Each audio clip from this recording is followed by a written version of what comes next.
So this stuff, gold, is the worst investment ever, according to a number of people. There are some famous investors and some not so famous that are talking about all the issues with gold and why it is one of the worst performing assets you could ever invest in. So we're going to have a more balanced chat about some of the pros and cons of gold today. These are my two latest gold sovereigns. So you notice they're both quite recent. We've got a 2001 on the left, we've got a 2007 on the right. So big thanks to a viewer, Jamie in Japan, who I got the 2001 from, and the other one came from another dealer.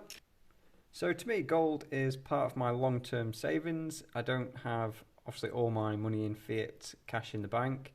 You know, some of it I put into gold, but the majority of my sort of spare cash beyond, you know, my expenses, I invest in other areas. To me, gold is not, you know, there to make me rich. It's not like a lottery ticket or anything like that. It's just somewhere to park a bit of the long-term savings.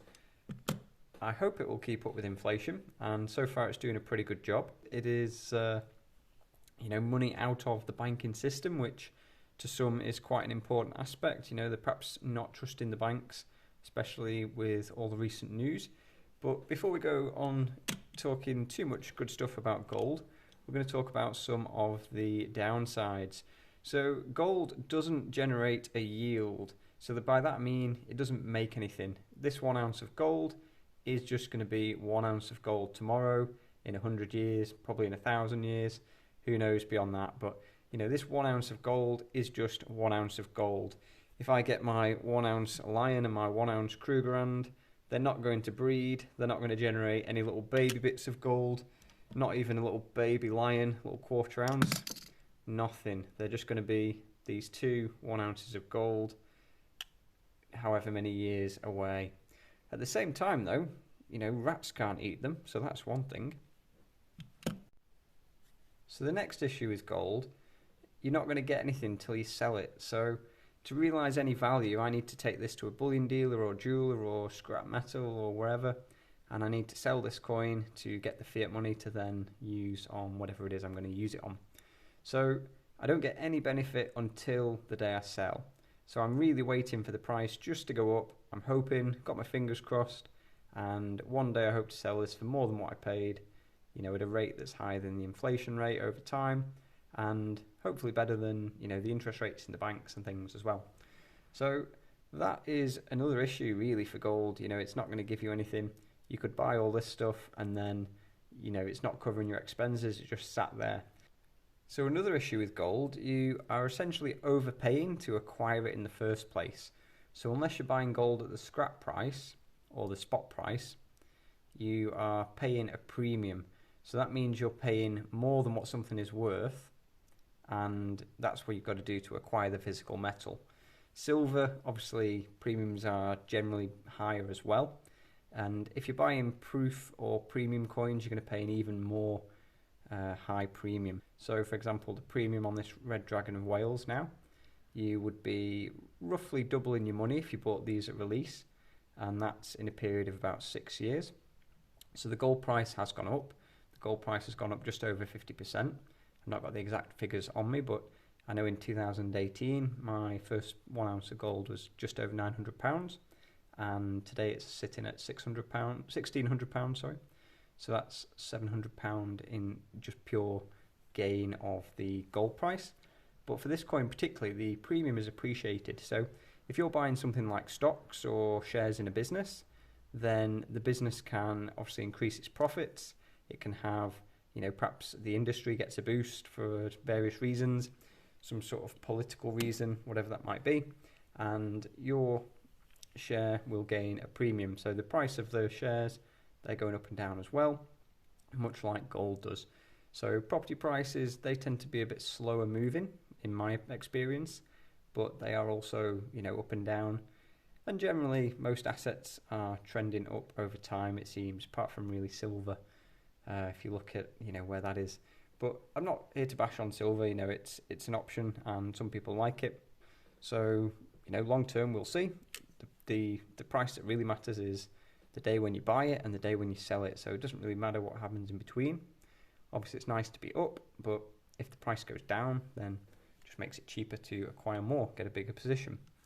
So More issues with gold. There's small issues like storage fees. So if you're not perhaps telling the whole world that you are buying gold, just renting it for the YouTube videos, remember, according to a YouTube viewer, can't remember his name, but you might have seen that comment on a few videos back. But anyway, you are paying, a little bit of storage fee. For me personally, it's not a great amount of money compared to the value of the gold. So, buying, a home safe might be something that you do. For me personally, I'd rather just keep it off-site. So I have, safe deposit boxes, which they're not in an actual bank, but they're in, a secure facility that it's like a private company, I guess. So, yeah, that's a, one for another day, the sort of third-party aspect.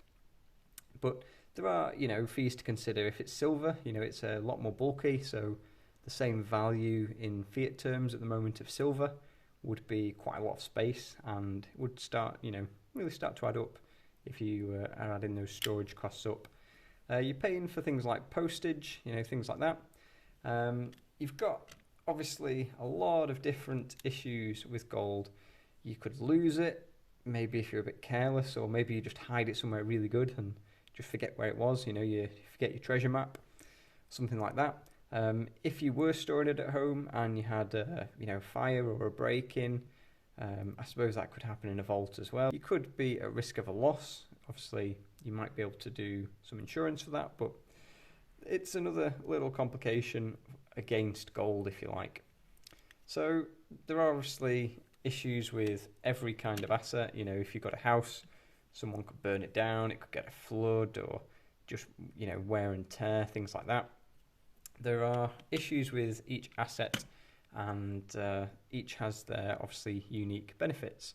The other issue you might come into with gold is buying from reputable dealers should eliminate the problem, but buying fake gold, so if you were at risk of a scam, so perhaps someone would sell a coin that is not a genuine gold coin and say it is a genuine gold coin, so you might pay £1,700 for this and it's worth 10p because it's just a clad version. There's many ways to test it, and like I say, other asset classes are at risk of scams as well. So a lot of the issues with gold are true for a lot of other assets as well, just in different forms, and different assets have their strengths and weaknesses. So personally, I wouldn't go all in on one asset. I would prefer to spread my money into different places. In terms of whether gold is the worst asset, I don't think so. I think there's probably worse things you could call assets. Are there worse places to put money than in gold? I certainly think so. I think to make the argument that gold is the worst investment is pretty difficult, but you could say there are better investments, and at certain times there are, and for that reason I wouldn't put all my money into the one golden basket, so to speak. So with all these issues about gold, then why am I still buying? Well, for that you'll have to watch another video. I'll talk to you soon.